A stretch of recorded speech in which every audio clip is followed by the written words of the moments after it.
You're getting cheated. Even worse, you're getting cheated by your own attorney. You're getting cheated by the one person who was entrusted with all of your secrets. Unfortunately, you won't even realize you're being cheated, and it's going to cost you thousands of dollars. As an attorney, I often testify in court about what are and aren't reasonable attorney's fees. Do you know what to watch out for so you can stop the bleeding? Or do you want to keep getting cheated?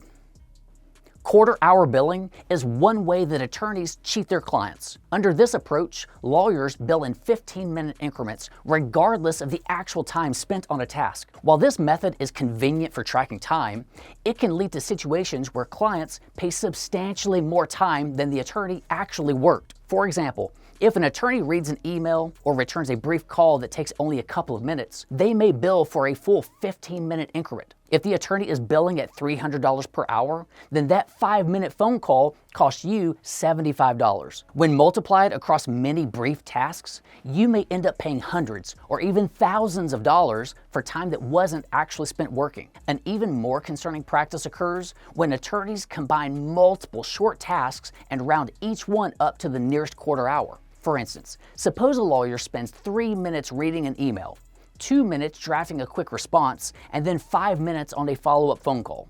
Although these tasks collectively took 10 minutes, the quarter-hour billing approach would allow the attorney to bill 15 minutes for each task.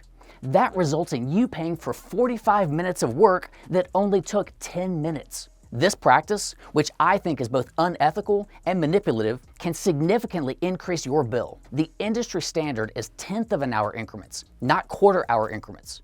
Tenth of an hour billing is 6-minute increments, not 15, which allows for more refinement. If you're considering an attorney who charges in quarter-hour increments, then run. This is a crooked attorney who will leave you and your family broke.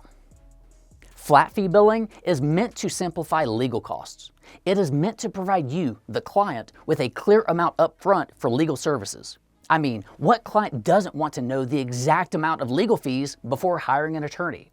And what attorney doesn't want to guarantee payment up front? Unfortunately, some attorneys exploit the ambiguity that can accompany flat fee arrangements. When the scope of work is not clearly defined, you may end up paying for services that you don't need, or you may find yourself facing additional charges when the flat fee turns out to cover far less than you expected. For example, if an attorney quotes a flat fee for handling a divorce case, you may assume that this fee covers everything from filing the paperwork to representing you in court at the final hearing. However, without a clearly written outline of what the flat fee includes, you may later realize that court appearances, discovery, complex negotiations, or filing certain motions incur additional charges. In cases like these, you may end up paying far more than you initially budgeted. Additionally, some attorneys may impose a flat fee without adjusting for cases that are resolved quickly. That results in you paying ridiculously more than you would have under an hourly billing arrangement. To avoid getting cheated by your attorney, you should ask for a detailed, written breakdown of what the flat fee covers and make sure your attorney signs it. This fee agreement should specify any potential additional fees and clarify whether adjustments will be made if the case is resolved faster than expected. This is best done by outlining the flat fee the attorney will be paid at each stage of the case and defining what those stages are. If you're considering an attorney who won't put this in writing, then you should get up and walk away.